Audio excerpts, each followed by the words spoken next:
Is another free class. This is the astrotheology course.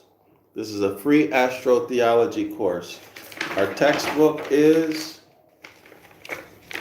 The Gospel and the Zodiac, The Secret Truth About JC the Christ Figure, and the author is Bill Darlison. All right, Bill Darlison. The link to the free PDF is in the description area of the video, along with links to my books that I wrote on Ancient Ibaryath. And of course, you need to know Ancient Ibaryath, and you need to know etymology and grammar, etc., etc., etc. You need to know these things in order to be able to understand what the book of the law means, or what any text means for that matter. Okay, if you don't understand these things, then that means you don't know how to read. That means that when you read something, you don't understand what it says. Okay?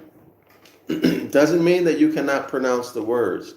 It simply means that you don't understand what is written in the text, because what's written in the text follows grammar rules. Okay? It follows grammar rules. You need to know the grammar rules to understand. You need to know the etymology of the words in order to be able to understand the text. Okay? And that's period. And of course, there's other things you need to know from other disciplines of knowledge. Combine all that together, and you are talking about philology.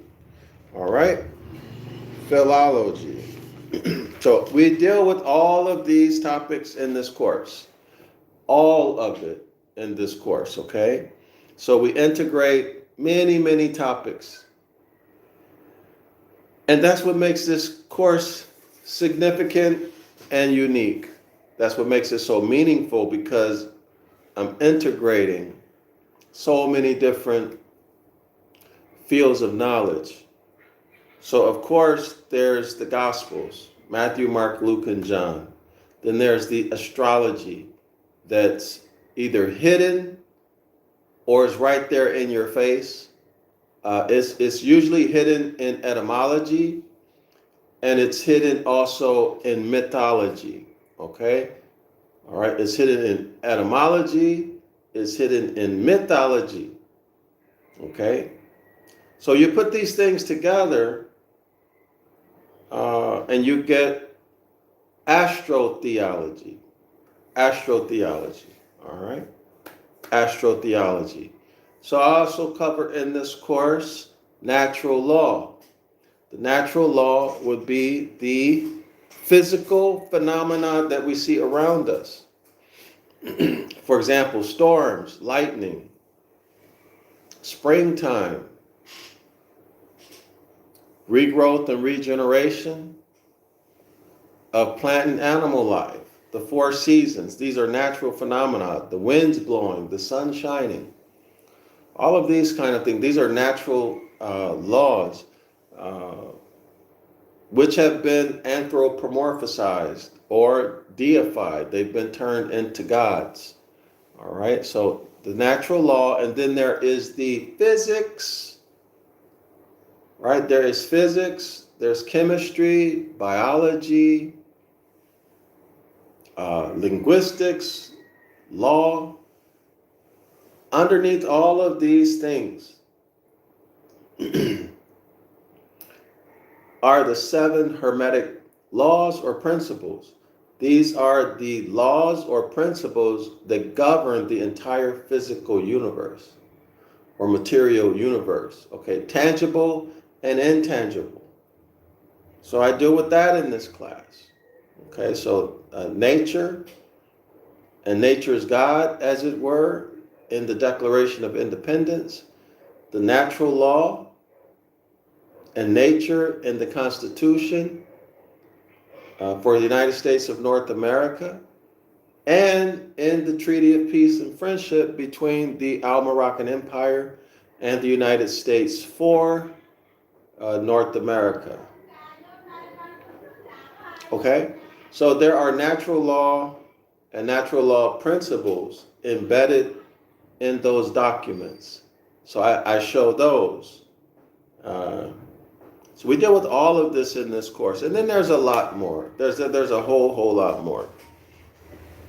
But this book, this book is much easier than the Devil's Pulpit, but the Devil's Pulpit is more comprehensive. The Devil's Pulpit is the absolute premier book on astrotheology. All right, so we integrate all of these fields of knowledge, okay? And so when you see me talking about something, if you're not aware of the topic, I'm not going off on a tangent. I'm talking about something that you may not be aware of, but that you should know. Okay, so be patient, be willing to learn, and don't reject something just because this is the first time you hear it or you don't understand it. All right, use your intelligent mind. Cheers.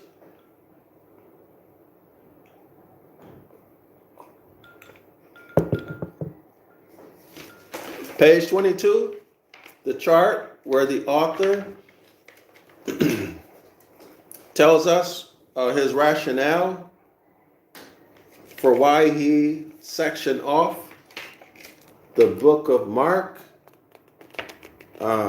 chapter and verse, into specific sections of the Zodiac. All right, we left off on Sagittarius, which is Mark chapter 11, verse 1 through Mark chapter 11, verse 16.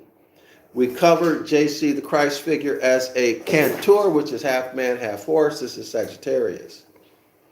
All right. So remember, the columns that we're dealing with, it's the gospel section according to the author. And we're confirming, in this video, we're confirming the author's conclusion.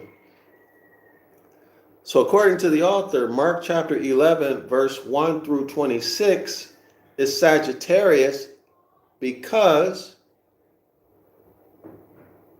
of the following events. JC is talked about as a centaur, teaching on faith, and then there's a cleansing of the temple. So these three events make this, according to the author, Sagittarius, right? These are all the attributes of Sagittarius when you read these events, okay?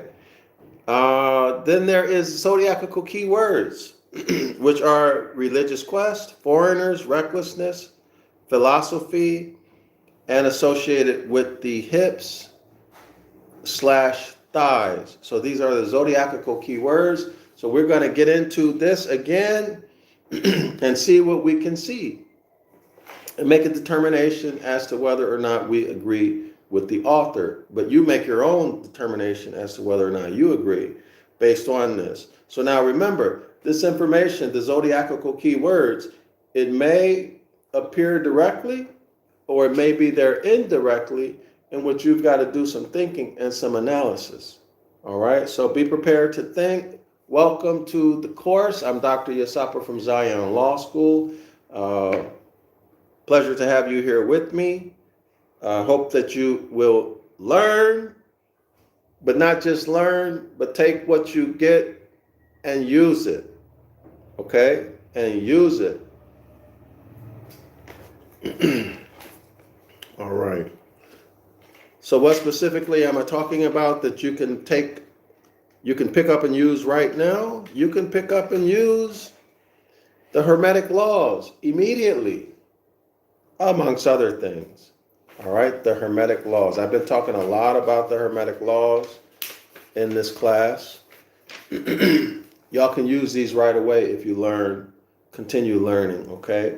I get the information about the Hermetic laws out of the Kabbalion by the three initiates. All right, so let's get started. Sagittarius, we're going to start on page 174. Page 174. Give me 1 second here. Let me just make sure this is where I want to start. Excuse Excuse me.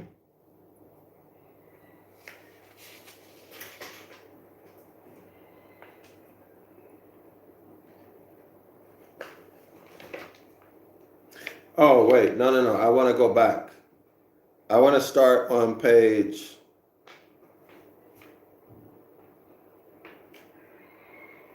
I want to start on page 170.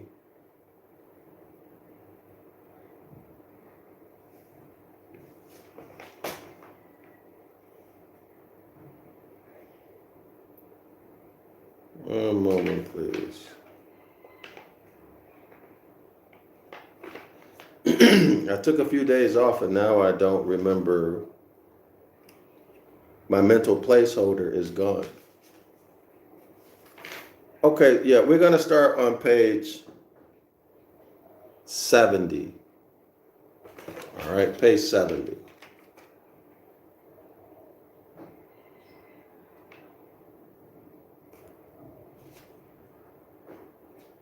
Oh, boy.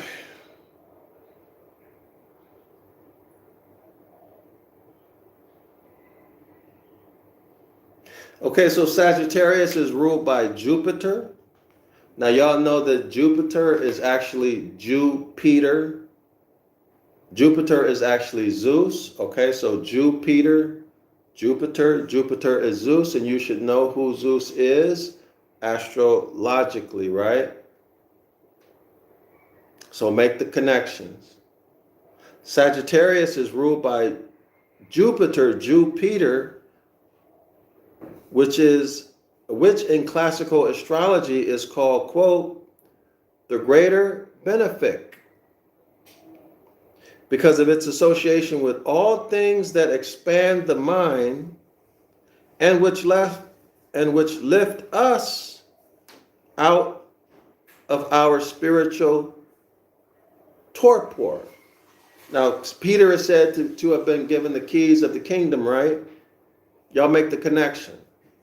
Ptolemy considers Jupiter to be associated with elderly age, when wisdom brings honor, praise, and independence.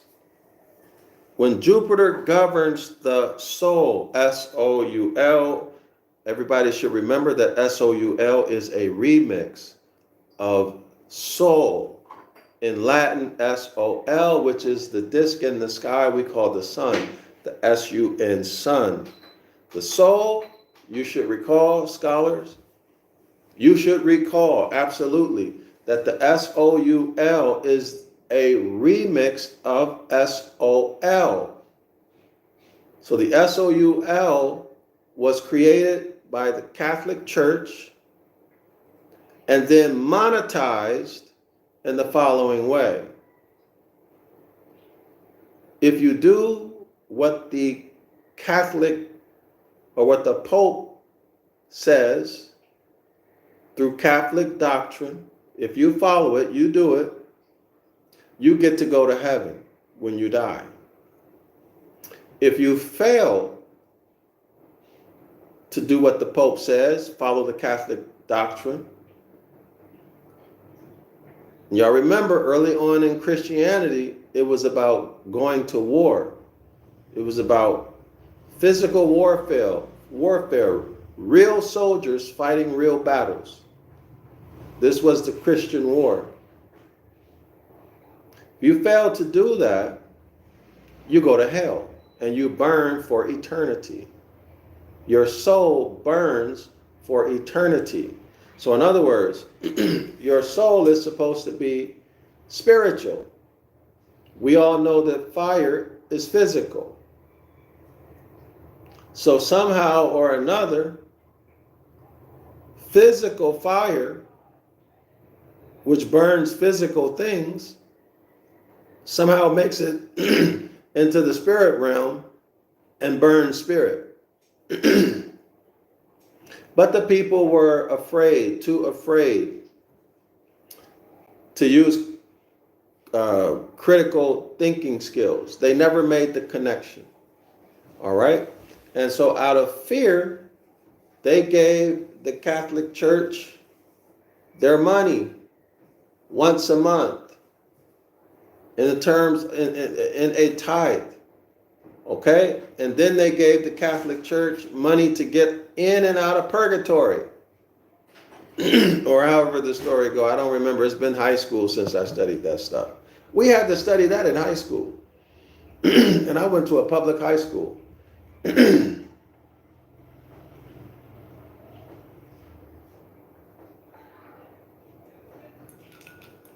We had to learn, I think it was in our world history class. It was in our world history class. We learned about Catholicism in our world history class. And I remember I had this professor. I used to wonder why he used to go in on the Catholic Church. He used to go in on them. I used to wonder why at that time. But it was good that he was my teacher, because I learned a lot about the hypocrisy and the murderous activities of religion through his class. Okay, y'all, so let's keep going. So the concept of SOUL was monetized. It was created specifically to monetize it. And you all are living proof that it worked, because now y'all giving tithes, afraid of going to burn in hell by physical fire. If you think about that, you should know it doesn't make any sense, because how can a spirit creature burn with fire? Right? Fire is physical. When you die, the soul, SOUL, is supposed to be spiritual. So how can fire affect you?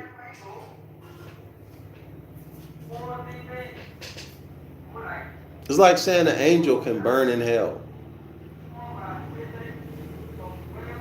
where the fire never goes out, right? Anyway, just use your critical thinking mind.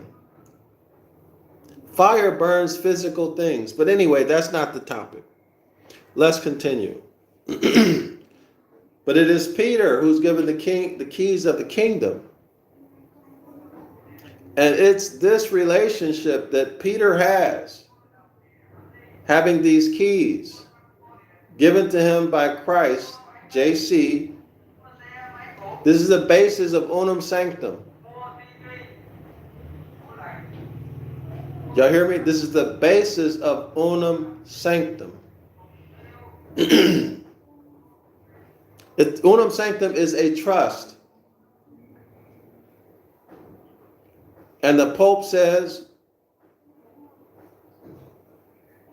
that because of this relationship, Peter being given the keys to the kingdom, etc., all that garbage, y'all go read Unum Sanctum. I did a video on Unum Sanctum. I used the original document from the Catholic Church, from the Catholic Church's website. They have all their papal bulls there. So I did Unum Sanctum, the whole document. I didn't use an article where some author is writing about Unum Sanctum.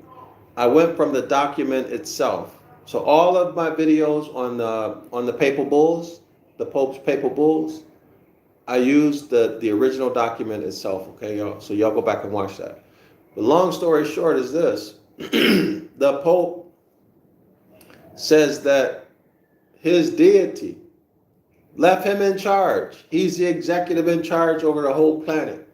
And the whole planet is under his management. Right? Including all living things and their wombs. Yeah, that means your babies, your heirs belong to the Catholic Church. This is a claim that they made. All right? It's a trust. According to the Pope, it's their deity who gave it to them. All right? So y'all see, these documents, these are not religious books. These are science books. This is trust law. But it's hidden. We're talking trust here, okay? Trust. Trust law. Right in the documents. And I'm trying to show this to you. Why do I need to show it to you? I don't need to show it to you. I don't. But I want to help you. I want to help you return to the Most High. See, what you do with this information, that's your business. It's your business. But I'm here to remind you, to bring these things to your recollection so you can take positive action toward whatever it is, whatever outcome you want. Most of y'all, the vast majority of y'all are happy with religion. You're happy in the abusive relationship that you have in religion. Just like a man or a woman whose wife beats him or husband beats him or the relationship is abusive. They talk about they want to leave. They feel like they want to leave. They talk a good game about leaving. Talk trash to their friends and family about that man or woman. But they stay because they don't want to leave, right? Because they've been conditioned. They've been conditioned to accept that and to think that that's what they deserve. Y'all hear me? But anyway, let's continue. Let's continue here. Ptolemy considered Jupiter to be associated with elderly age. When wisdom brings honor, don't we use honor in commerce, y'all? Honor. Okay. Honor. When we talk about polarity, we're talking about what? Honor and dishonor. Masculine, feminine. Right? Christ, the devil. So, what is this telling us? Whenever we see polar opposites, whenever we're dealing with polar opposites, one moment. Whenever we see polar opposites, we need to know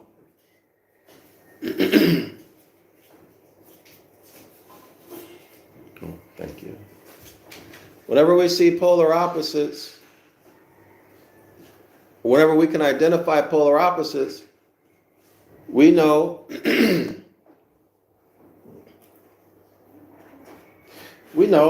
that we can do what? We should automatically start looking for the Hermetic laws. Right? So polarity, when we see opposites, we already know that is when we see the same thing or opposite ends of the same thing. Okay, in other words, when something is the same thing, they have the same nature. Okay, so when we see opposites, we see the same thing or we see something that has the same nature. All right, opposites only differ by degree. The degree is based upon what? Vibration, mental vibration, or conscious vibration of your mind. So the higher self vibrates at a higher rate than the lower self. All right? What else do we see? We should start looking for the law of rhythm. Where is polarization occurring? In other words, is this person acting in honor So remember positive, negative, positive, or positive, negative, positive, negative. In the middle is what? Neutral. Is this person vibrating? Not vibrating or polarized, rhythmically polarized at the neutral point? So that would be 0 if we look at it that way, right? Or are they polarized toward the negative? That would be what? Dishonor. Okay, and what we're talking about? Okay. Or are they polarized rhythmically toward the positive end or the positive node? So the law of rhythm is at work when we deal with opposites, when we deal with things that have the same nature. Law of rhythm, and what else? Gender, and of course, cause and effect. Mental gender, cause and effect, right? So we should try to identify these concepts. So that's what we're going to be doing as we move through this. And you can extend this further. You can also look at the maxims of law. Get you a Black's Law dictionary. Get you a Black's Law dictionary, and you can now start to see, well, which one of these maxims of the law, if any, apply to this situation.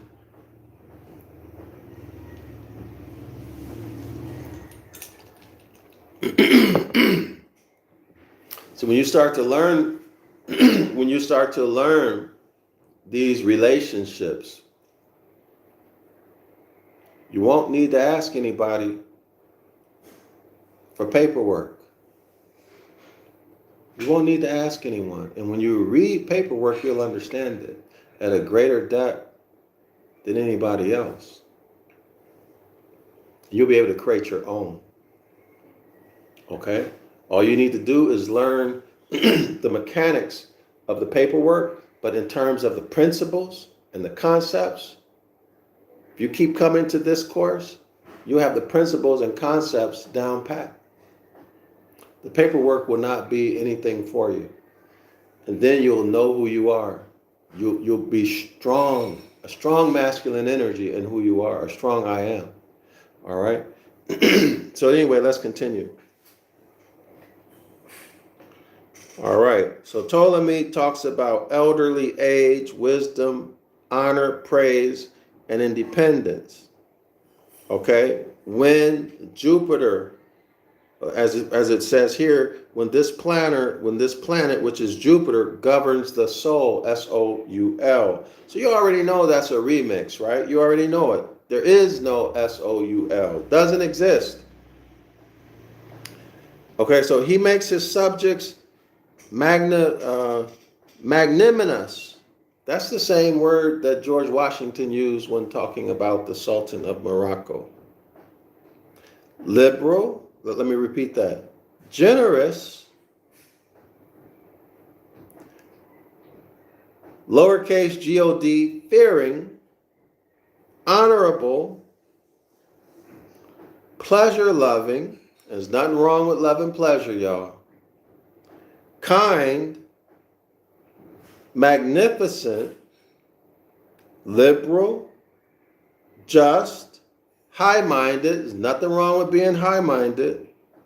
See, being high-minded has been given a negative connotation. Why would you want to be low-minded? Think about that. Would you rather be high-minded or low-minded? When I hear high-minded, what I'm hearing is a person who knows that they are Psalms 82:6. I know I'm a creative power, and I know that if it's to be, it's up to me. And I know that I'm my own savior, and I have everything within me to create around me everything that I want. And if there's anything that I don't like around me, it's because of me. and I have the power to change it. Now, what's wrong with that? What's wrong with that? What's wrong with that? But you get a low-minded person.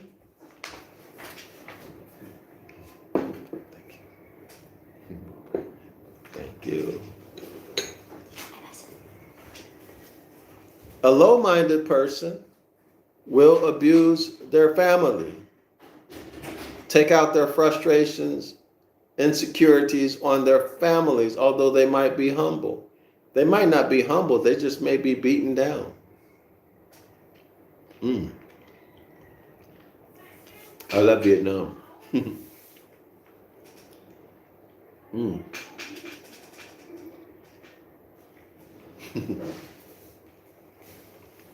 This fruit is so sweet.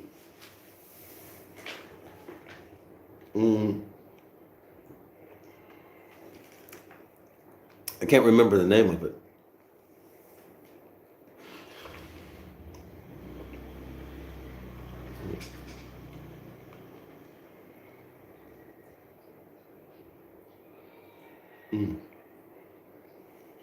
Sorry, y'all.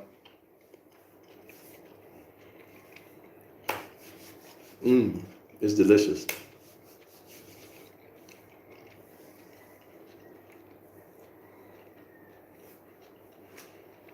Dignified, minding their own business, compassionate, fond of discussion, beneficent, affectionate, with qualities of leadership. That's on Ptolemy, page 447. Now, after this book, I may do Ptolemy next. After this book, I may do Ptolemy next. But I'm making some changes. Okay? I'll let y'all know what the changes are. But Ptolemy's book, let me show y'all real quick. We may go into Ptolemy's book next. If y'all want to know something about it, it's on page 149. Page 49, rather. Page 49. Ptolemy's book is called Tetrabiblios. I may do Tetrabiblios next. All right? It's between that and one other book that I haven't mentioned yet, because this other book is a huge book. That book might take 2 years to finish. It's a little bit less than 1,000 pages. And it's very, very old. So that means it's going to be a difficult read, right? But it will be worth it. But I'm not sure if I do that one. I may not do that one on YouTube. I may do that one on Patreon. But y'all will see. Or I may do 15 or 30 minutes on YouTube and then cut it off and go to Patreon. I haven't decided what I'm going to do yet. But that's only if I do that. Well, I'll go ahead and tell y'all. The book is called Egypt, the Light of the World, by Gerald Macy. That's what I'm thinking about doing. But I'll let y'all know what I do.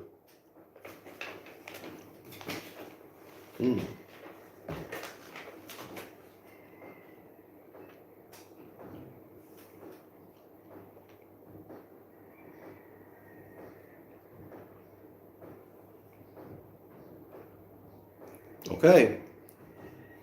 Look at the words here. There is a negative side to Jupiter and to Sagittarius. So what do we see, y'all? If there's a negative, there has to be a power, right? A positive. If there's a true, there has to be a false. Otherwise, why specify?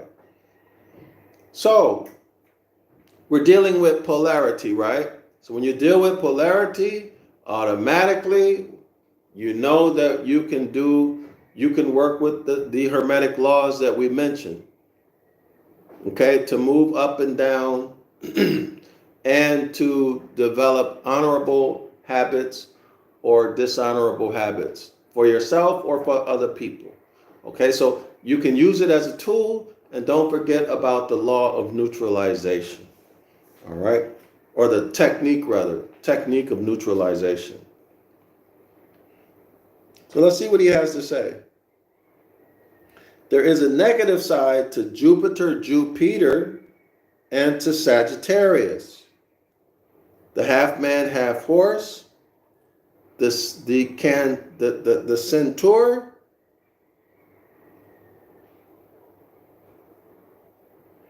let's continue.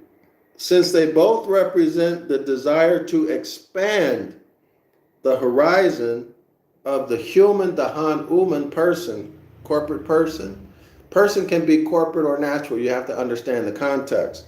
In my opinion, in this context, since he said human, it's the Han-Uman. Han-Uman, remove the A-N after the H and you get human, which is why you check any law dictionary. Well, let's say a good law dictionary. Let me specify. And you'll see that a human is a monster that cannot inherit land. Okay, so that means it's not Genesis chapter 2, verse 7, the man who was sprung from the soil, the autochthonous man, who is a Moor, M-O-O-R, by lawful definition. He's the land made manifest. He's that which secures and anchors something to the land. Okay? Let's continue reading. Since they both represent the desire to expand the horizon or Horus, or the zone of Horus, right? The horizon, the zone of Horus, of the human person. They have no obvious connection with religion. But all religion can lose its exploratory character and degenerate into ritualism and formalism.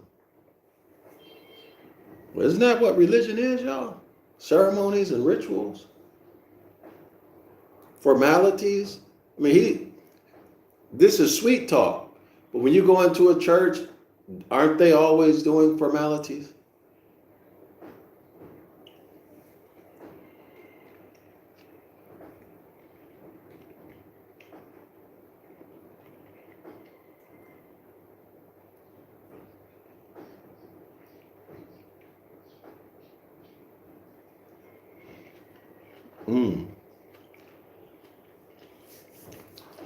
This is what I love about Vietnam. This is one of the reasons why I came back to Vietnam. The fruit is amazing here.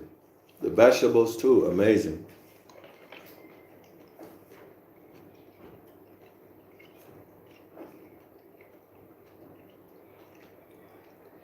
So according to the author, religion should have an exploratory character. What does that mean?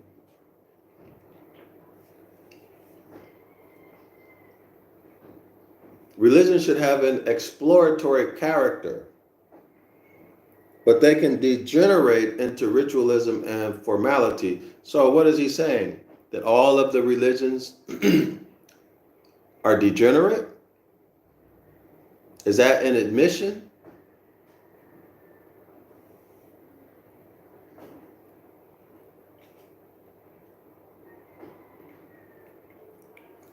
So y'all, listen. When it does so, the spiritual, whatever spiritual means to this author, in religion, what does spiritual mean? Are they talking about breath? What are they talking about? The unseen world?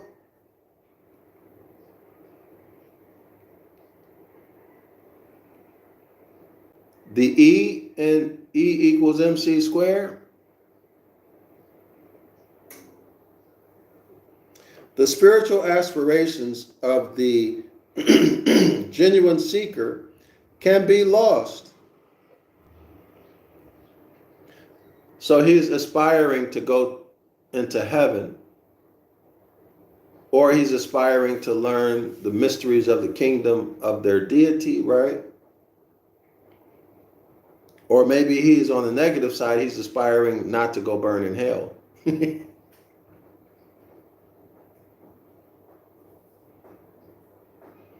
Okay, so the spiritual aspirations of the genuine seeker can be lost in the pseudo-spirituality and ecclesiasticism and sacred totalism. Jupiter or Jupiter is as much the planet of pomp and hierarchy as it is of quest and faith. All right?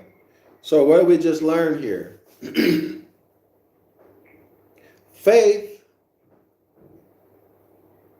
is the same nature, according to the author. Faith has the same nature as pomp. So you can use the laws of polarity, rhythm, gender, and cause and effect to change your own behavior, or to cause someone to change your own thinking and behavior, or to cause someone else to think thoughts that you want them to think, beliefs that you want them to have about the world around them, their environment, and themselves, and religion, etc., anything, and religion, and you can use the law of cause and effect to create causes. To create causes. In other words, for example, manufactured prophecies, manufactured fulfillment of prophecies. That's a cause. Right? That will affect the people, because the people believe that the prophecy has been fulfilled, and they're going to act accordingly, however you intend for them to act. That's how they're going to act. You can create other causes. In fact, the master of the Hermetic laws uses all of these laws like tools. Same way a mechanic or a carpenter uses his tools. So you can create causes to make other people, to change other people. And that's where our people have been lacking as a whole. They learn, and then they want to make money and compete with each other and put each other down about who's got the right doctrine, who understands something else the best, but they fail to use. They use it only to try to get fiat, not make money, but to get fiat. Y'all see what I'm saying? But it's more effective if you use it to create causes to change not just your mindset and behavior, but if you want to get more fiat, create causes that doesn't negatively affect your people. Create causes that affect some other group of people.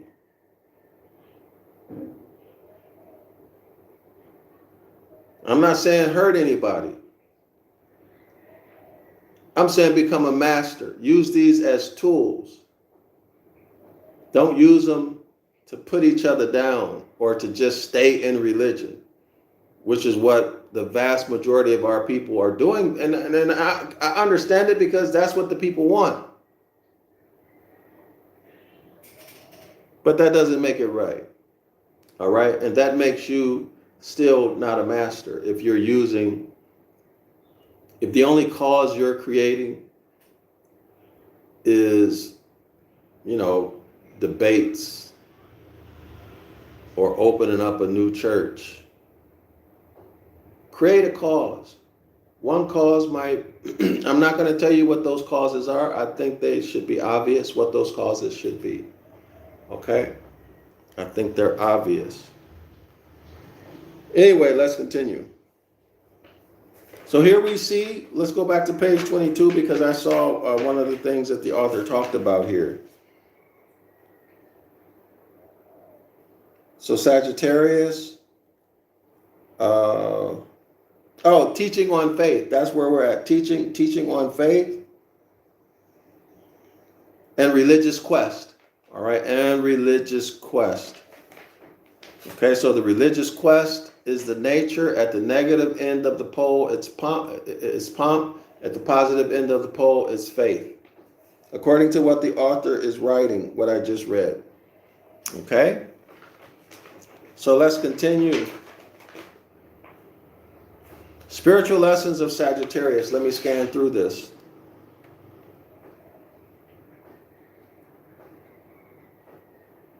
All right, so here we are. This section begins with the striking and dramatic presentation of the Sagittarian symbol as JC astride a colt. So JC is riding a colt. Okay, it becomes the embodiment of the centaur. JC sends two of his disciples into the village where they are told to find a colt on which no one has ever sat and bring it to him. Now, it's important that it's a colt on which that no one has ever sat. What's a colt like, or a horse that no one has ever sat on it? Is it domesticated, tame? No, it's not. No one has ever ridden it. No one's ever sat on it. So this is a wild horse. So y'all should be thinking about the attributes of a wild horse. Hey, y'all, like and share the video, okay? Like and share the video. So JC wants to sit on a horse that has not been broken. He wants to sit on a horse that's not been broken. So what's a horse going to do that's not been broken, right? It's going to buck and kick, try to throw you off. It's wild, right? Let's continue. The text continues. So this is coming from Mark chapter 11, verse 7 through 10. I'm just going to read these verses. They went and found a colt outside in the street where two roads meet. The Greek word here is amphidon. So they went and found a colt in the street where two roads meet, tied at the doorway. As they untied it, some people standing there asked, "Where are you going? What are you doing untying that colt?" They answered as JC had told them, and the people let them go. When they brought the colt to JC and threw their cloaks over it, he sat on it. Many people Many people spread their cloaks on the road, while others spread branches they had cut in the fields. Those who went ahead and those who followed shouted, "Hosanna! Blessed is he who comes in the name of the capital Lord, in the name of the Tetragrammaton.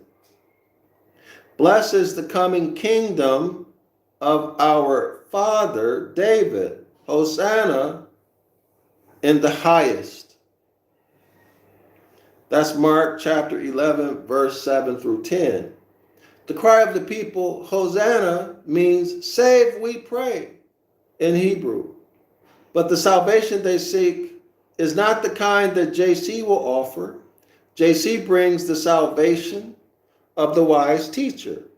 Chiron, remember Chiron, y'all? The mythological deity? Chiron, who died that Prometheus might live. Not the bogus salvation wrought by insurrection and war. Mark has married the Hebrew and Greek motifs extremely successful in this incident.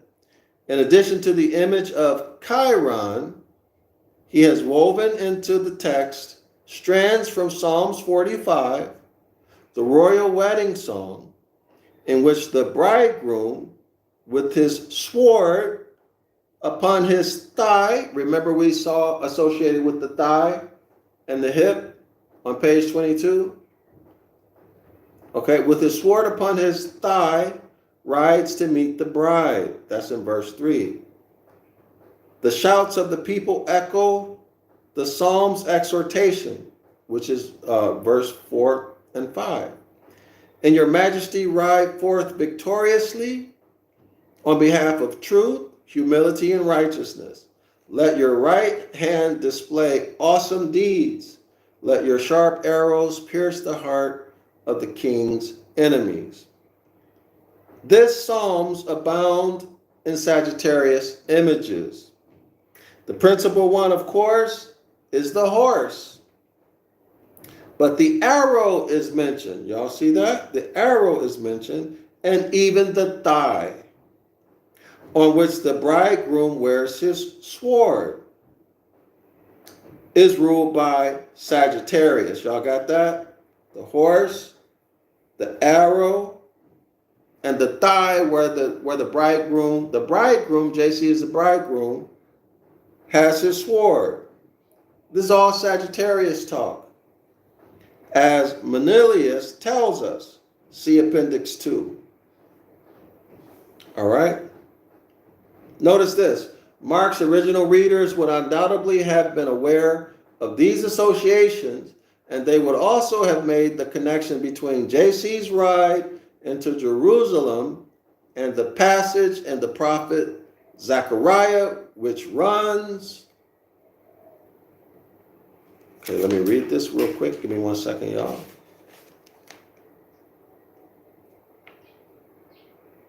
This is Zechariah chapter 9, verse 9. Rejoice greatly, O daughter of Zion. Shout, daughter of Jerusalem. See, your king comes to you, righteous and having salvation, gentle and riding on a donkey, on a colt, the foal of a donkey. That's Zechariah 9, verse 9. Okay, all of this is Sagittarius. So, scholars, is this mere coincidence? Is it mere coincidence? In my opinion, no. Not at all.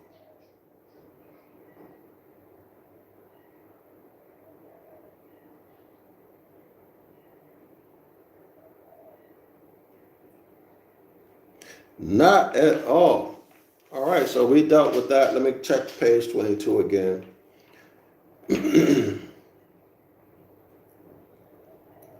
So that's the religious quest part. Now remember, the religious quest falls, you can use the law of polarity, all right, when you deal with that, okay? And the key word, again, when you want to know if you can use polarity, first, just ask yourself, are they the same nature? Are they the same thing? Are they opposites? Okay, are they opposites? And then a key word would be what? Negative. The negative side of something, or the positive, okay? These are key words you can look for to help you determine if something is of the same nature. Oh, so let's keep going, y'all. Let's see what we can do.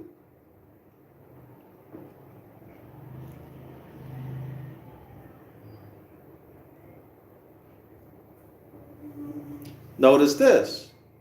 I'm on page 172.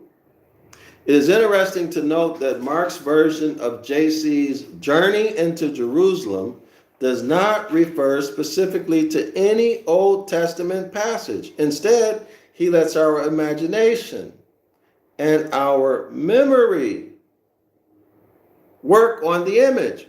What is that? He's trying to get you to do what? When you hear the word imagination, you should automatically think narrative transportation. And why is narrative transportation so powerful? Because it's you propagandizing your own mind, you brainwashing yourself, you doing it. So that means that if someone like me, someone other than yourself comes to you and says and tells you that's not true what you're believing, or recommends that you research something, you're going to reject them. Because why? Because you came to these conclusions on your own. Y'all see it? You did it on your own. That's what's so insidious about this.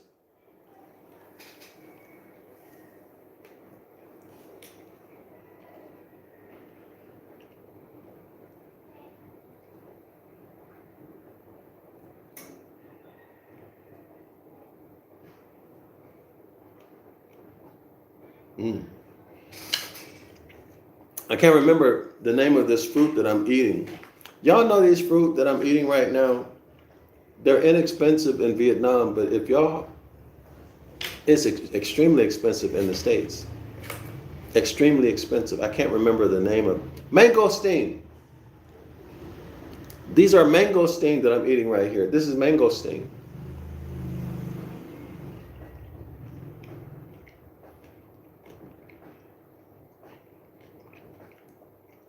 It's delicious.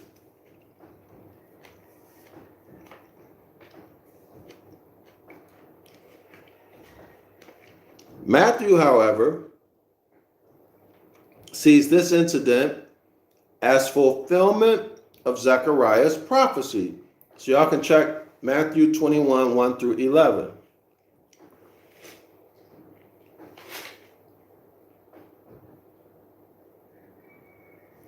Okay, and so here 21, 1 through 11, you get 2 plus 1 is 3, plus 1 is 4, plus 1 is 5, plus 1 is 6. Okay, the first perfect number in nature is the scripture where Matthew refers to JC riding on a colt Sagittarius. Now, y'all tell me that's coincidence.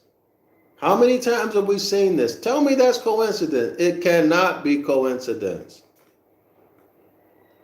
And even has JC ride absurdly on two animals, an ass and a colt, to make sure Zechariah's words are fulfilled to the letter.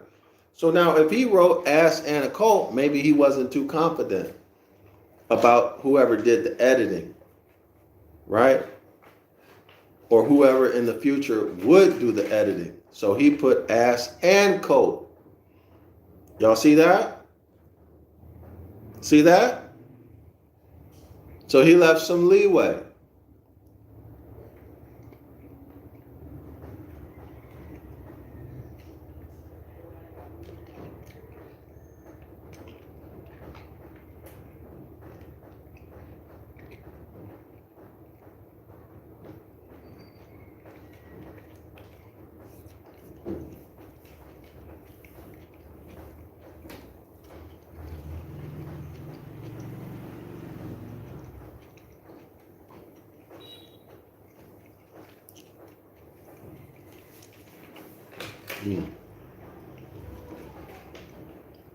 I can't remember what the name of these are, but when you chew these, it's stuck to it has a seed inside, a big seed inside. Okay, now let's continue. It reads here, and even has JC ride absurdly on two animals, an ass and a colt, to make sure Zechariah's words are fulfilled to the letter. It is from Matthew's fidelity to Zechariah that we get the image of JC riding on a donkey or ass in Greek onos. Mark uses the word polos, which is more generic. So polos is generic, and then onos means a donkey or a ass. All right, so they use two different words. So in other words, they covered the bases, which is much more generic, and which is always translated colt. So polos is always translated colt. It could as well be the horse of Sagittarius. Y'all see that? It could also be the horse of Sagittarius as the donkey of Zechariah. Y'all got that? Clear? Polos could have been translated equally correct as the horse of Sagittarius. The horse of Sagittarius is equally as good a translation as the donkey that Zechariah used. So let's read this footnote. Abbott Smith gives for Pylos a full, F-O-A-L, colt, properly of a horse, then the young of another animal. All right? So it's a horse. A full colt, properly of a horse, then the young of another animal. Most likely a horse, right, y'all? For onos, quote unquote, an ass, from a manual lexicon of the New Testament, 1986 edition, T&T Clark Limited, Edinburgh, and it reads, consider that polo simply means, quote unquote, horse. Horse. W. Bauer has made more extensive researches in which he shows that polos in Greek literature from Homer down means young animal when another animal is named in context. Let me repeat that. Okay, so W. Bauer has made more extensive researches in which he shows that polos in Greek literature from Homer down. So Greek literature starting with Homer and going all the way down from Homer means young animal when another animal is named in its context, but simply quote unquote horse, not colt, when no other animal is so found, and there was no other animal mentioned in that text. So according to these sources, according to these lexical meanings, polos means horse. So JC went riding in on a horse. So you'd have to conclude that the editors wrote colt because they didn't want you to know horse. Because if you knew horse, you would think Sagittarius if you knew anything about the Zodiac. So they hid it. Is it clear why etymology is so important, y'all? Is it clear? Without knowing the etymological meanings, you would never know that JC rode in on a horse, which is Sagittarius. See, if you know he rode in on a horse straight away, that's Sagittarius. No debate. But if you say ass or a colt, then you can say, well, you know, an ass is not really a horse. It looks like, I mean, you can debate it. Some people will say, no, it's Sagittarius, it's a horse. Some people will say, no, it's not a pure horse. Y'all see it? Okay, so let's continue.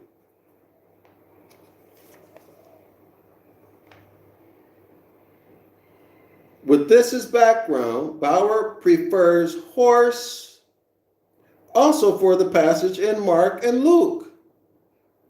Y'all see that? So Bauer is saying since Mark, let me go back. Who was it that used horse? Okay, Mark uses the word polos. So Mark is saying,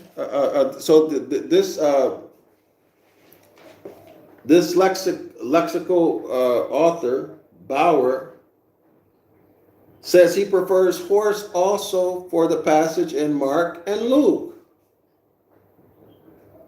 Y'all hear that? Mark should not be translated as a colt or donkey. It should be translated as a horse. This is the power of etymology.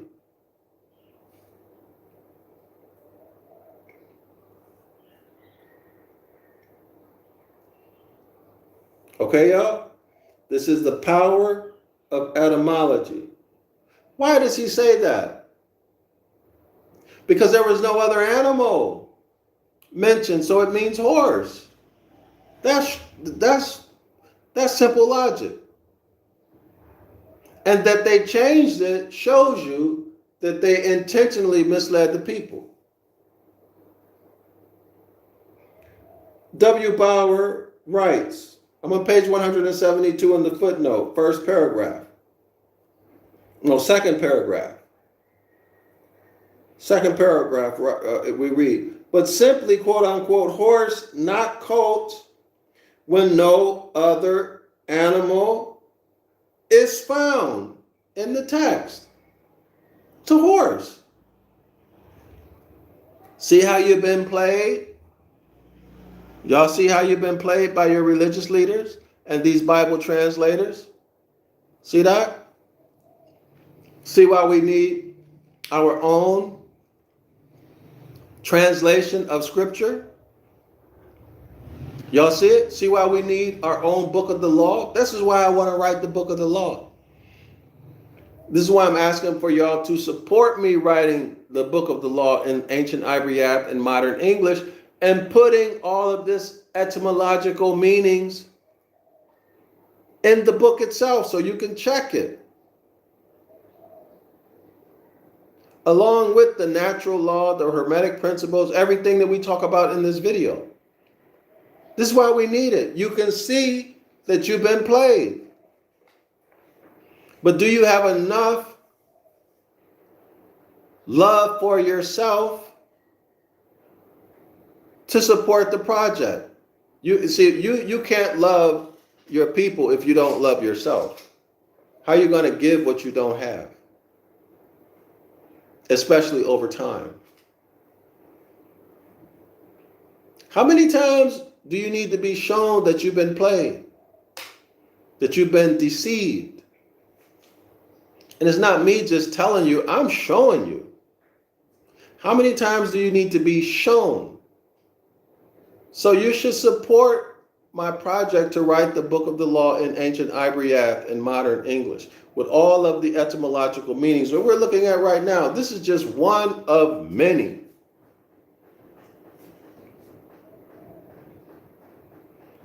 And you think about the quality of your life. Probably your whole life, because you've probably been in Christianity your whole life. Most people have. Your day-to-day mood swings, the emotional turmoils, your troubles that you seem to have no control over. Your biggest problem is religion.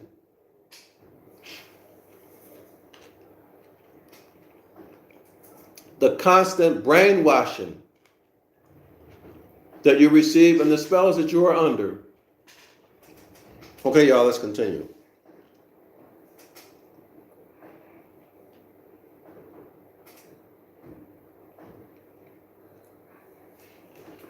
Let me put this in the record here. So that quote comes from Arndt and Gingrich, the Greek-English lexicon of the New Testament and other early Christian literature. University of Chicago Press. University of Chicago Press, for those of y'all who only believe the white man. And who only will take something seriously if it comes from an Ivy League school. Here you have it. University of Chicago Press, Chicago, Illinois, published in 1957. Okay, so it has more credibility. It has more credibility, right? It's published in 1957.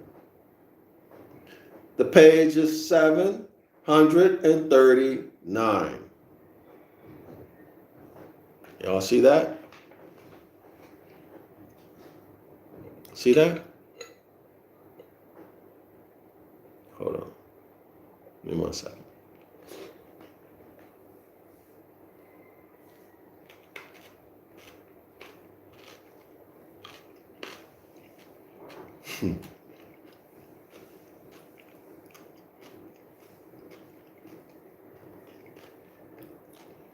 And what do we see about the page number, y'all?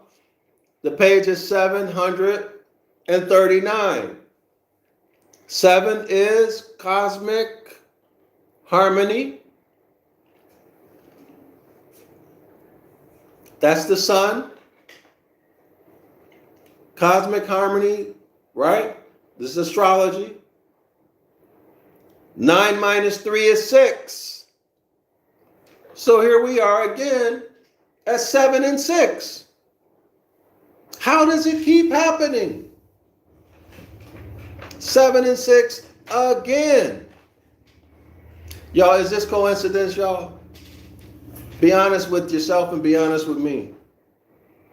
7 and 6 again. 6, remember, is what? The first perfect number according to nature and the perfect man. In this book, you'll find the perfect man on page 66. Is this coincidence? Man, page 66. The first perfect number in nature, therefore the most perfect or significant, the most distinguished of the perfect numbers. And for emphasis, 6, 6. And y'all been taught this 666, which these people tag, which the hybrids, the oppressors tag, like 666 in Revelation. You see them using 666 when they create statutes. They're tagging it with 6 because it's the perfect number in nature. And they want to emphasize it. 6, 6, 6. Emphasize, emphasize. Y'all see that? Everybody see how it's working now? There's no coincidence.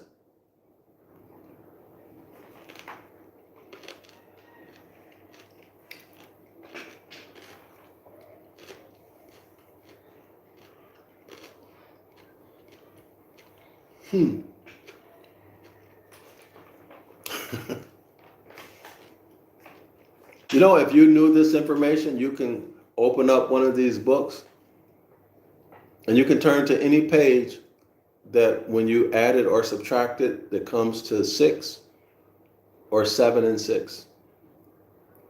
You'll probably find something about JC the Christ figure. Okay, JC the Christ figure was a perfect man, right?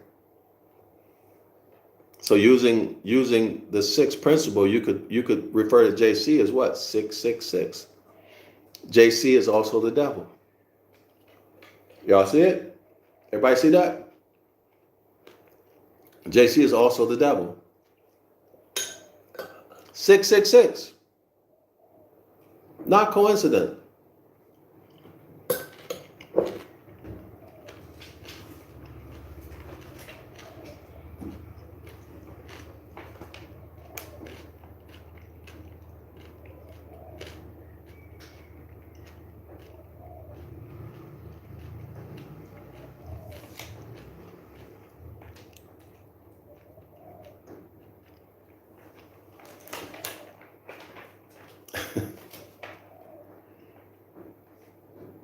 All right, let's continue, y'all.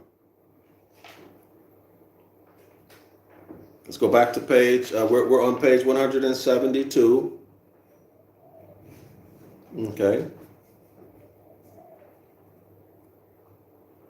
Page 172.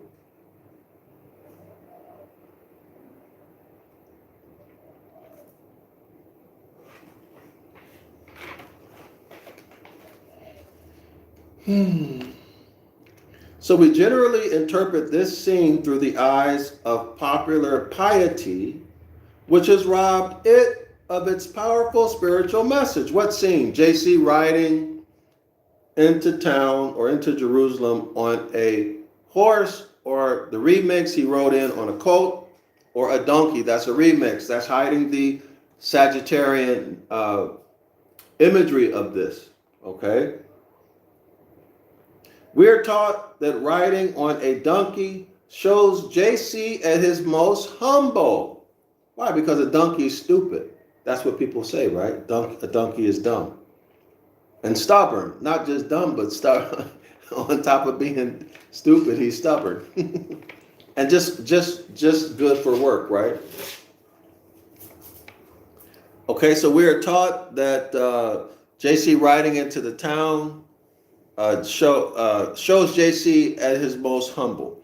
But we forget that the animal JC rode, whether donkey or horse, does not really matter, was, quote, one on which no one has ever sat, end quote. An unbroken animal. Did y'all hear that? An unbroken animal. JC was riding sedately on a bucking bronco. Y'all get that in your minds. A bucking bronco. You know, kicking up. When I was a kid, people used to, high school students, they used to drink Colt 45 and Old English. And the logo for Colt 45 was this bucking horse. And everybody knew that Colt 45 would get you real messed up. Members of the horse family are not born as our natural allies. They're born wild and turbulent. They instinctively rebel against human dominance. And in order for them to be any use at all to us, they have to be brought into subjection. And Moors, in order for you to be any use to the hybrids, you need to be brought into subjection. Genesis chapter 1.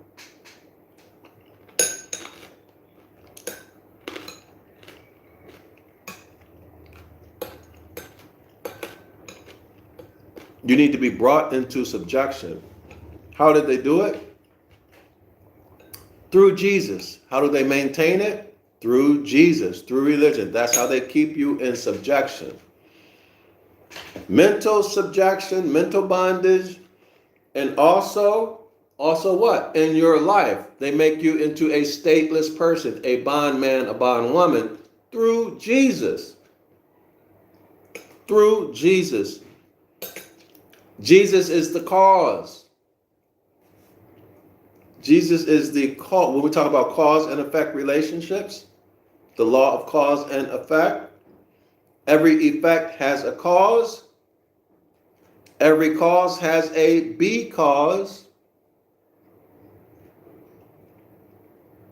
Your condition in life, I'm going to tell you directly, is because of religion. Period. Why? Because you're breaking the Most High's commandments. It's unnatural, natural law. It is unnatural to look for someone else outside of yourself to save you, let alone do anything for you, let alone to praise that external deity and to put yourself down, to put yourself down.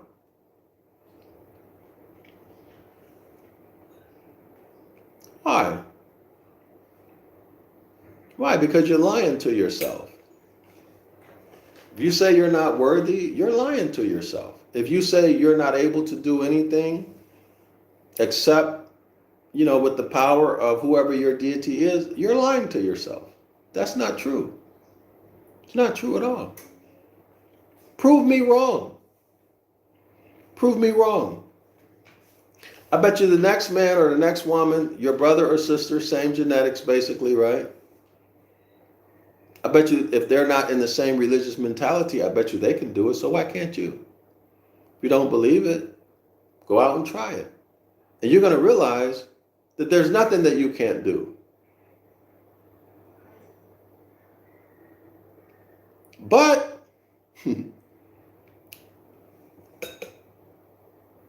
most of y'all don't have the courage to do it.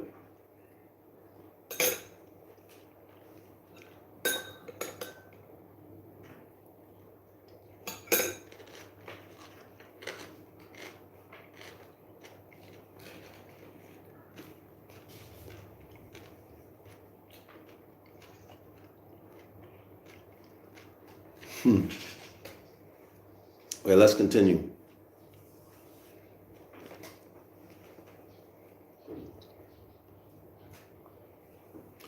Their natural, uncontrollable energies, these are horses,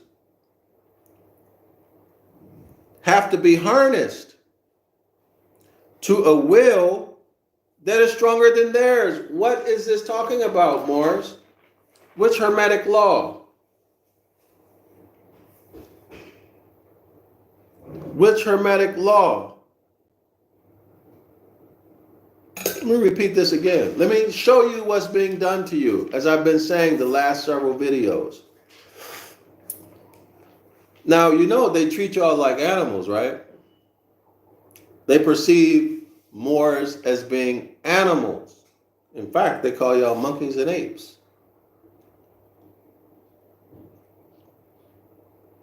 Their natural, uncontrollable energies have to be harnessed to a will that is stronger than their own. They have to be broken. And when raw power is brought under the control of intelligence, a formidable alliance is formed. In other words, they're the intelligence and the horse has the power. So you can use the horse. You can use it up. You can do what? Use its energy. This takes us back to polarity. The law of rhythm. The law of gender. Masculine gender is the will. Masculine gender is the will. Is that clear, everyone? The I exists outside of the body. The I am. Who am I? If you ask a child who they are, what are they going to say? They're going to tell you who their parents are.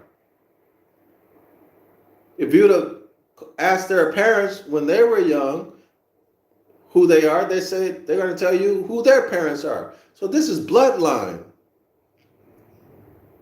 You take that all the way back to when the land grants were given.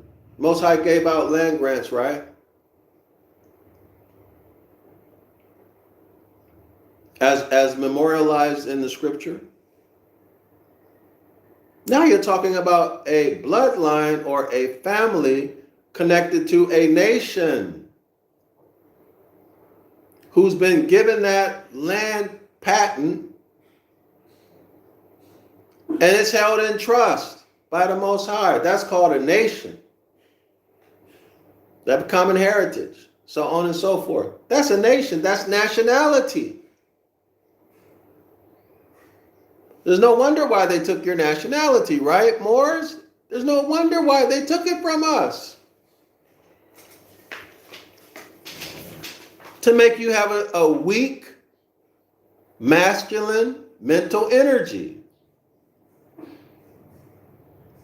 The feminine mental energy, or the me, right? Me, feminine mental energy is most closely related to the subconscious mind, the creative component. Okay, so the masculine is the will, knowledge of self. I'm not talking about your moods, your passions, your likes, your emotions. That's not you. That's not you. These are just emotions that you are feeling, things that you like. But why do you like them? I'll tell you why. Because your oppressor has hijacked your masculine energy, knocked it out because it's weak. And due to the nature of masculine energy, either yours or someone else, doesn't matter, masculine and feminine mental energy collaborate. And then the feminine energy uses, right, it's always masculine needed, right? It uses the masculine energy to create. Y'all see that? So the same thing that they do with the horse, they've done to the Moors.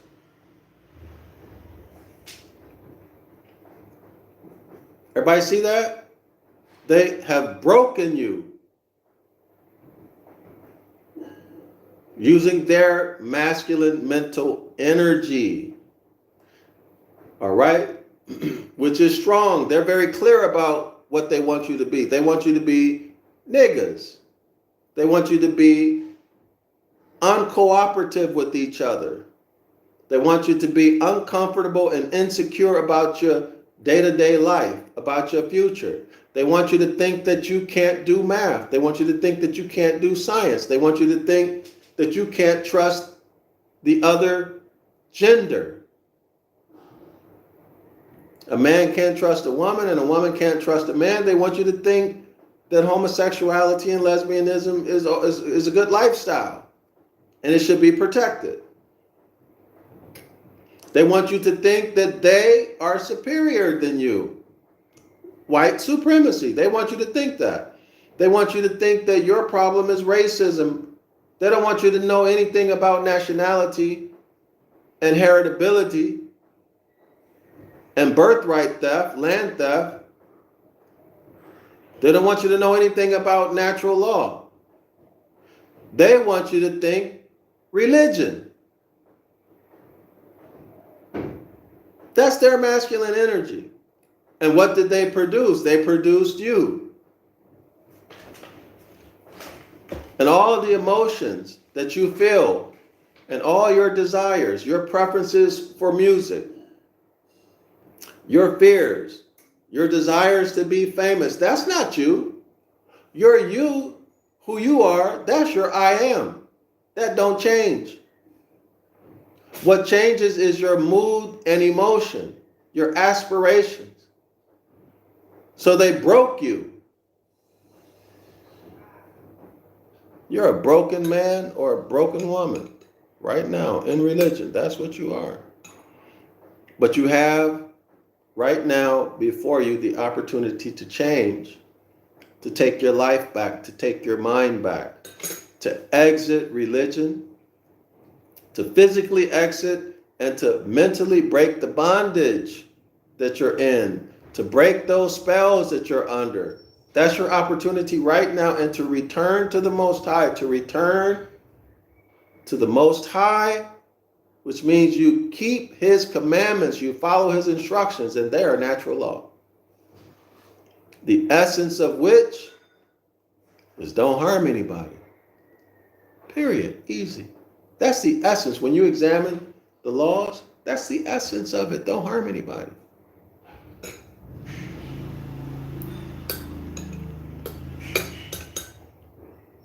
Clear?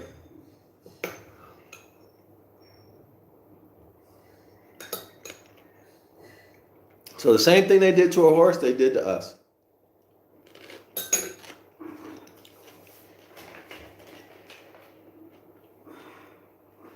If you have any type of love for yourself, realizing that you have been broken, not knowing it, just like an animal, and that y'all know what? The feelings that you feel from day to day, those mood swings, your emotions from day to day, your likes and dislikes, you know how they change? Y'all know that's governed by the law of rhythm, and it takes place at the subconscious level. That means feminine energy. Feminine energy, right? So there's masculine and feminine. So now you see how this stuff is working scientifically. Come on. Now you see how these things are working scientifically. Y'all see that?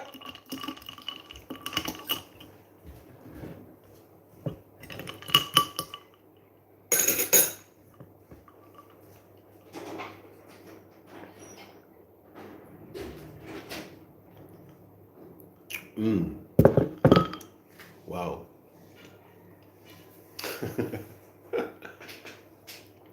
That what I just drank is freshly squeezed orange juice with honey, and I think I taste coconut juice.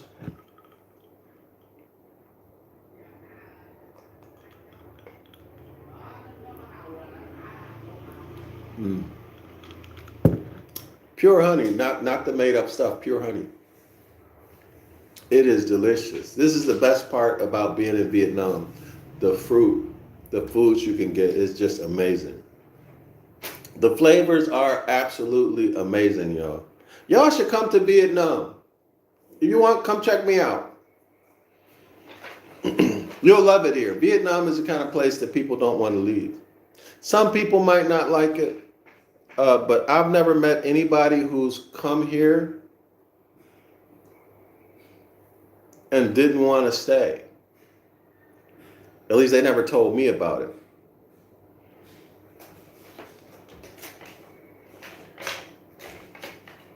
Okay, so let's continue, y'all. But of course, you got to get used to it. You gotta stay long enough to get used to it. But the weather is absolutely amazing. But I don't like rainy season. This year's been raining too much. All right, let's where are we? Forgot where I am. Oh, but y'all just remember, what we just read is a reference to the Hermetic laws, specifically the law of gender. Gender, mental gender. Their natural, uncontrollable urges have to be harnessed to a will that is stronger than their own. Everything has gender, mental, masculine, and feminine energy. Yes, you can control somebody or an animal mentally, and then you back it up and support it with causes. With causes. For example, fake history. Burn all the records in the town. Claim you came to the Americas from Africa and teach it in school. These are causes. And what's the effect? The effect is that the autochthonous Moor will believe he was brought to America on a boat, stacked like sardines. The first slave ship was called Jesus.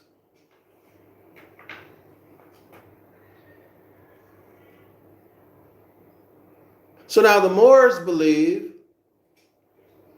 that they are foreigners on their own land. Stateless people,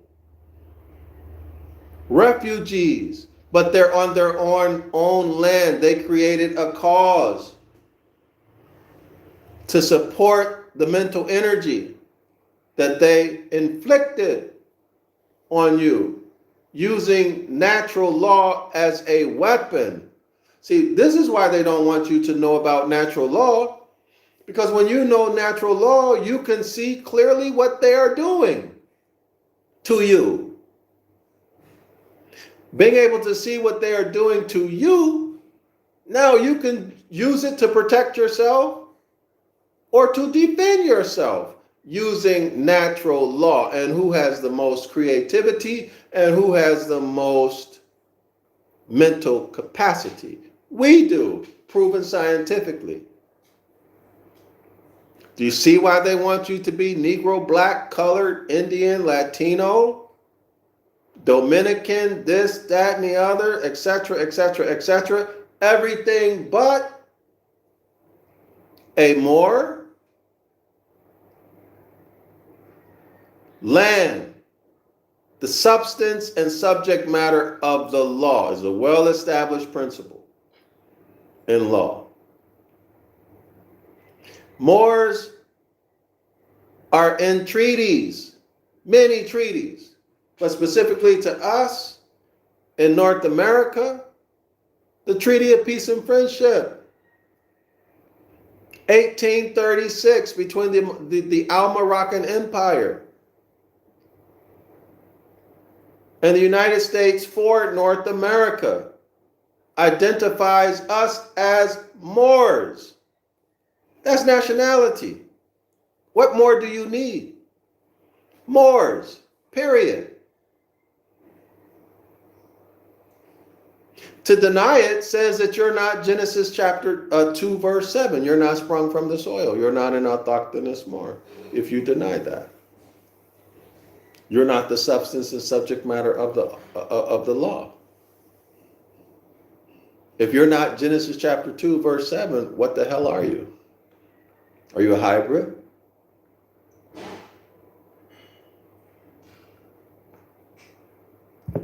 You'd have to be. So the issue about Moor being a color and not a nationality has no basis in law. It's there. Period. Not up for discussion.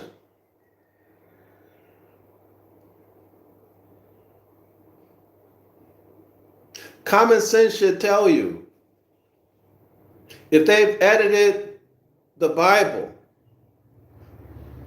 and their whole legal system is based on the Bible, hence Judeo-Christian legal system.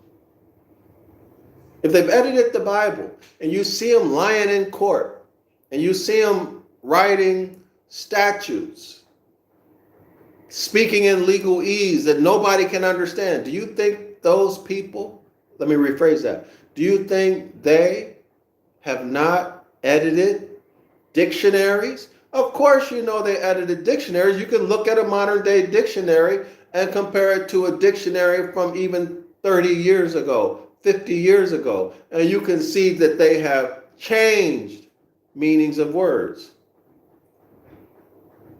So what makes you think they didn't change meaning of words to support their paradigm? In other words, creating causes to produce an effect.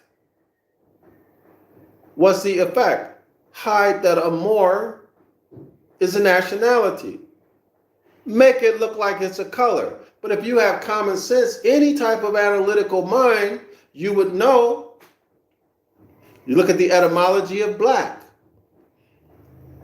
You'll see when it came around 11 to the 1100s to the what? 1100s to the 1200s or 1400s. Let's just say Middle Ages. That's when black came around. Black, which means pale, which means burnt. Well, if you burn something, what does that mean? That means you change its state. If it was a living thing, all the biological material is burned off, goes up in smoke, What remains are the minerals. You cannot burn minerals. That's the ashes. What color are the ashes? You burn some charcoal? Well, what color are the ashes? They're pale. Bleached.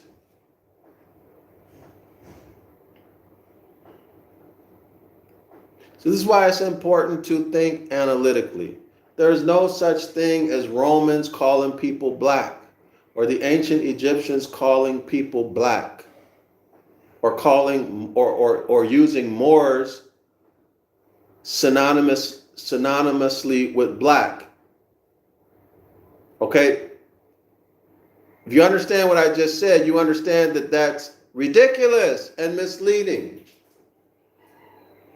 So y'all don't believe it when people BS you like that. When someone tells you Moor means black, and that the Romans or the Greeks used it synonymously with black. Just go get a good dictionary and look up the word black and see when it first came into usage. Compare the dates.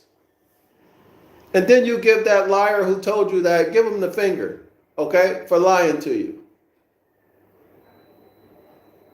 But when I write the book of the law, if y'all support it, if y'all support the book of the law, if you support it, I'll put this information in there and nobody won't be able to take you.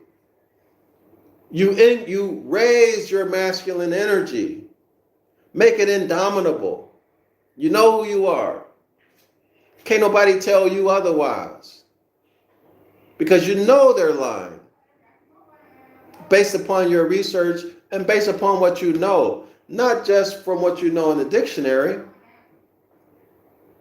but from what you know in the book of the law, in the Constitution, in the treaty, all of these areas of study that I bring together and I talk about in these videos.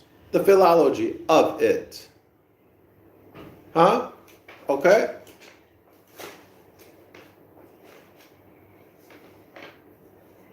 Go check the treaties in Europe that involve the Moors. Okay? If you question whether or not being a Moor is a nationality. It's ridiculous.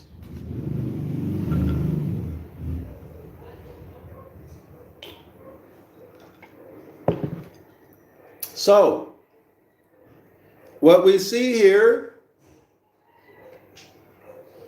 is the hybrid's use of natural law to put you in bondage. What do they want? They want you to be in a religious paradigm, period. They want you to search or look for an external deity to save you, period. They don't care what religion you're in. Because all the religions are the same thing, different names, different places. They're all the same thing. They don't want you to know that you are Psalms 82:6. You are the power. You're your own savior. You were born with the creative capacity, the faculty of creation.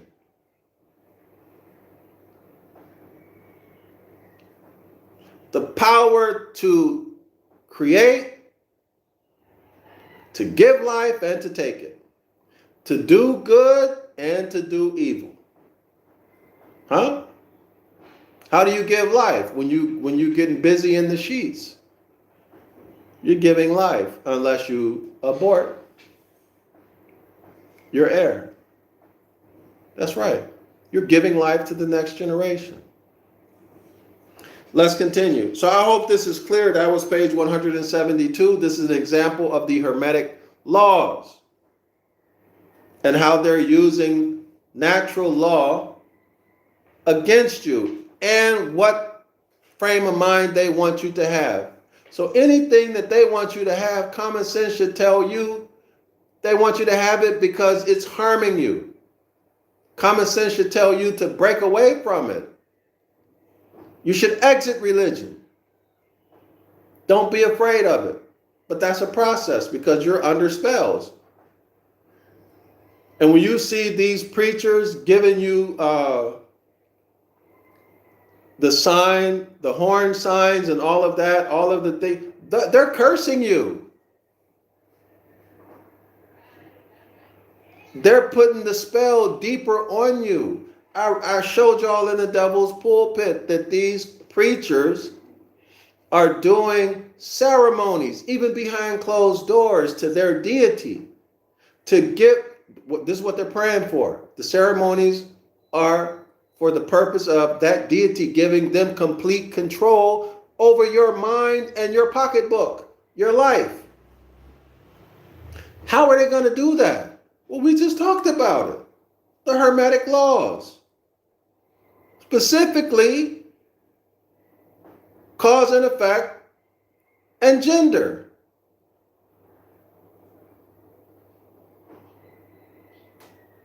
Y'all go read the Devil's Pulpit if you want more information about that.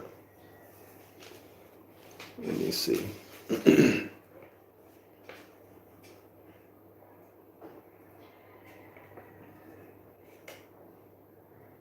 Okay, so y'all have to be broken and continuously traumatized. Continuously traumatized. How is the trauma coming? It's coming to you in the public fool system. Y'all know how it was when you had to sit there and listen to all of that BS about slavery. All of that garbage that we had to go through as children to try to humiliate us and make us ashamed of who we are. Astrology is told with problems, positive 9-1. Wait. I'm not sure what your message is. Let me hold on. Give me 1 second.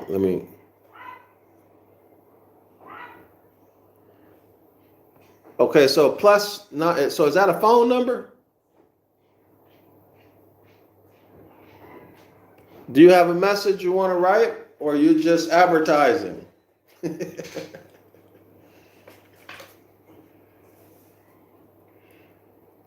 What country is +9-1?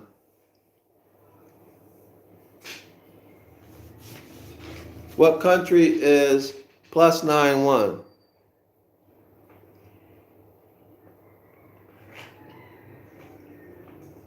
All right, so you didn't write anything, or whoever you are, you didn't write anything.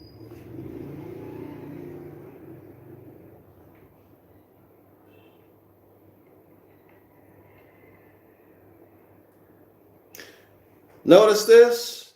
In such context was born the mythical image of the centaur. JC riding in on a horse, or a man on the horse with the arrow, etc. Half man, half horse. That's the centaur, which married the twin qualities of intelligence and strength. Y'all see that? Intelligence and strength. And this is how the hybrids are ruling the Moors. That's how they're doing it. Period. Not complicated at all. Keep you away from nature. Keep you away from astrology and the Zodiac. Hide it in the Gospels so that their initiates, etc., and adepts is hidden right in your face. Right? They hid it right in your face. I show y'all that. The scriptures, chapter and verse, these are flags and signals that tells you what's in that topic, what's in those categories, what's in those sections, right? All of it hidden in pure sight or plain sight. And do everything they can to keep you in religion. And to keep you from knowing your nationality. Those factors, they will always win until you decide that you're not taking it anymore. And you step up, step out, create causes so that you're no longer affected by the cause, by their causes, but you make the cause. You create the causes and take your inheritance back. Through the power of your mind and your will and the strength of your character and the strength that you gain from the causes that you make, which ain't got nothing to do with going out teaching, selling people paperwork. No. Causes that create real things, tangible things, not the stuff that our people have been doing. All the stuff that you see, don't do that. Don't repeat these mistakes. Debating, arguing over doctrine, all of this foolishness. And y'all know, well, let me stop there. Let's keep going. And it is not too difficult to see how the centaur came to symbolize the human, the Han-Uman being. Notice this. Part God, part animal. Well, who's the God, y'all? Who's the God? Who's the El, the Elohim? Genesis chapter 1. These are Moors. These are Moors. This correlates to the Yaqub story with the 12 feminine genetic engineering scientists who he worked with to create the Han-Uman, the human, the Neanderthal, the Paleolithic caveman, the colonist. Y'all got it?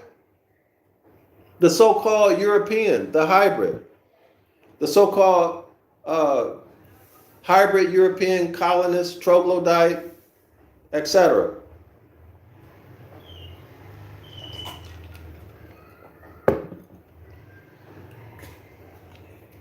That's what I'm reading. Part God, that's the Moors. Part animal. According to our ancestors,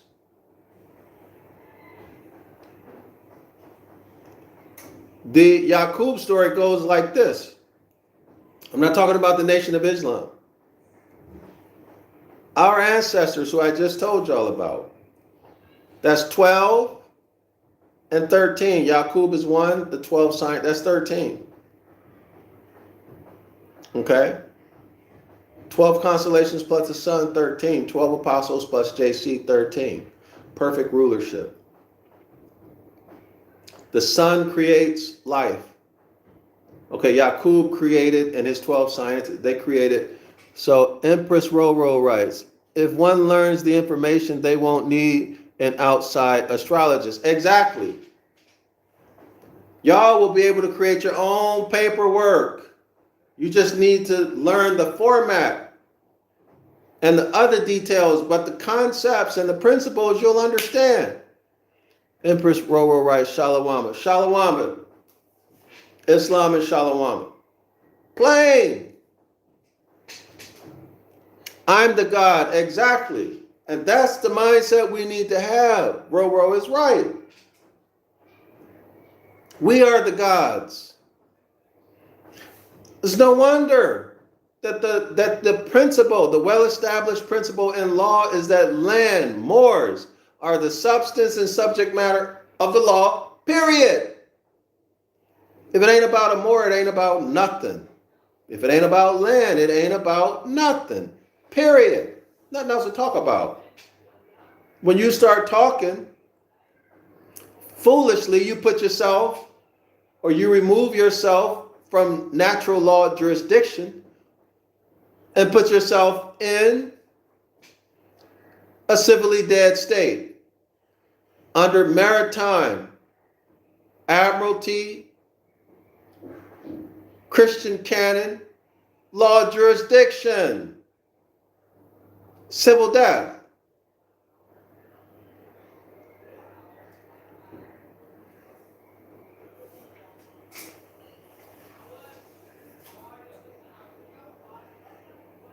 It is not difficult to see how the centaur came to symbolize the human being, Han Uman. Remove the AN after the H and you get human. Part God, part more, part animal. Yaqub, the Yaqub character, and the 12 feminine geneticists created the Han Uman, the human being, from the egg of a Moabite woman and the sperm of a chimpanzee, hence hybrid. Hence, when you look up the definition of human in a Black's Law or any law dictionary, you'll find that human means monster. And the monster cannot inherit land, although born from the womb of a woman. Not me saying it, not Dr. Yasapa saying it. Y'all go check it in a law dictionary. And this is your Christ. This is your JC, the Christ figure. Half man, half horse. I didn't say it. I'm presenting it to you. Although you haven't heard it this way, most likely, before. Part creative intelligence. Now, there is a research paper that came out in the 1990s. It was funded under President Clinton's administration. But if I remember correctly, y'all check this, okay? Y'all go back and get the internet. I learned this from Dr. Gabriel Oyebu, Gaga. I saw his videos. But he talked about some research that was done, and the result was something like this. The hybrid, or the Han Uman, the human being, the colonist, has 6 of the DNA's, I think it's 6 DNA strands for intelligence, something like that. And I think we have 9 for intelligence. Okay, so they're closer to the primates. But you would expect that, right? You would expect it. But y'all, if y'all find that, if anybody is interested in that, y'all go watch that. If you remember, put the link in the description area of the video, because some people may not believe it. Some people may not believe it.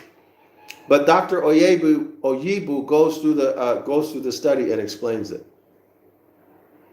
So let's continue. And of course, they never told anybody about this study, right? I believe they copyrighted it. So you cannot publish it. But eventually the copyright will, the term of the copyright will go away. It'll end. So let's continue, y'all. Part creative intelligence. Part destructive passion. Isn't that what we see, y'all, with these people? With the hybrids? Isn't that what we see? Don't we see the chimpanzee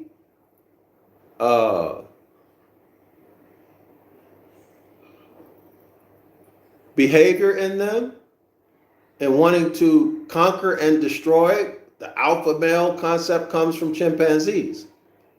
Yeah, alpha male comes from chimpanzees. So if you're out here talking about you're an alpha male, you're saying that you are a chimpanzee, a hybrid. The great artist Picasso was asked toward the end of his long life how he felt now that age had robbed him of his not inconsiderable physical passions. Quote, "It's like being unchained from a wild animal. He replied, chained to a wild animal is not a bad description of any human, any human being in the full flesh of youthful vigor. Some of the animals to which we are chained are wilder than others. See, they're admitting to their wild behavior. If you read between the lines, this has a double meaning. Y'all see it? What I'm saying is known. Our people don't know it. So they're admitting to being wild. And we see it in their behavior, right? Look how they behave everywhere they go. They're wild. But all of us must admit that there are parts of our nature which are difficult to integrate, that we are complex, composite. Composite means more than one.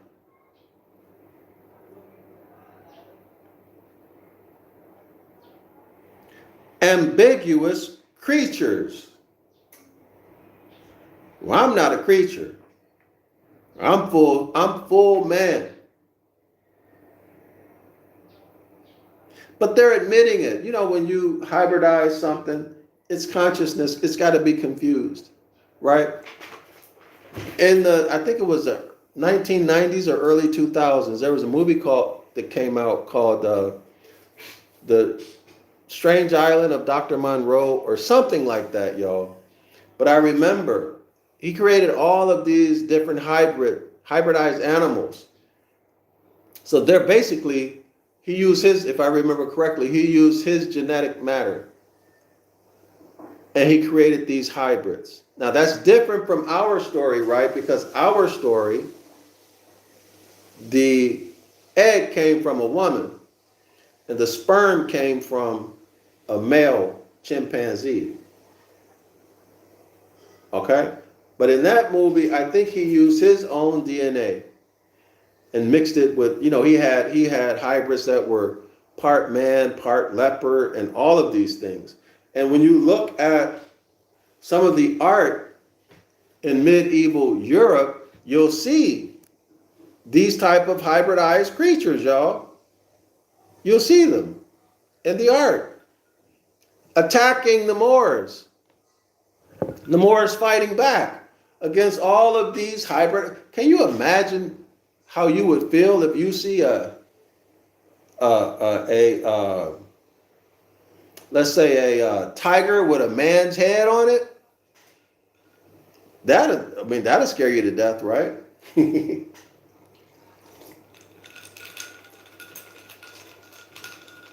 Shock you. Half man, half wolf, and you're fighting with these things, and they have the strength of an animal,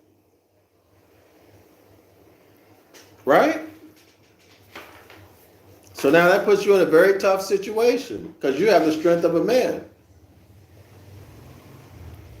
But anyway, those I remember specifically a scene where the animals, they were feeling bad because they wanted to be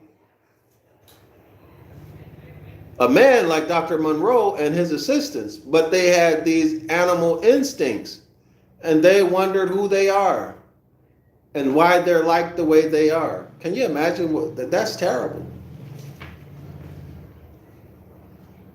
And then, you know, the anger or even jealousy that they might feel when they look at you being a man or a woman and they look at themselves and they wish that they were you, but the animal part in them wants to attack you, right? The rage wants to attack you because they have a feeling inside that they're not a man or a woman, that they're an animal, based upon what they feel and what they desire. Y'all saw the YouTube videos where some of the hybrids admit that they and their families enjoy eating raw meat, like raw chicken, raw anything, but they do it privately. They don't tell people, but they enjoy it. Have y'all seen those YouTube videos? Or they like to eat bloody meat. They like to drink blood. Y'all, there's videos out there that talk about this. It's no surprise when you know this information. You expect it, right? You expect it. And you expect them to behave the way they behave because, I mean, you expect a bird to behave like a bird. You expect an eagle to behave like an eagle and a hawk to behave like a hawk. A chimpanzee to behave like a chimpanzee. You expect these things. So if it's a hybrid, you should expect animalistic behavior, which is dishonor. So why would you trust anything they say or do? Especially given their history, unless, of course, you are completely out of your mind, brainwashed. So you took the jab. Or you continuously go to the church house or the mosque, the synagogue.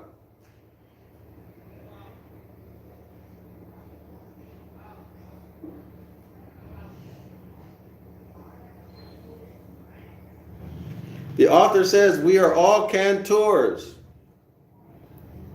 For the most part, the cantors were portrayed in mythology as wild and savage creatures. All the more dangerous because their dominant bestial power was mixed with human ingenuity. Isn't this is what we see from them? Everything they learn, they weaponize it. They learn math. They create weapons. They learn science. They create weapons. They learn natural law. They create weapons. And what do? Fight. Fight for territory. What do they do amongst each other? Fight to be the alpha male. This is animalistic behavior. This is the behavior of a chimpanzee.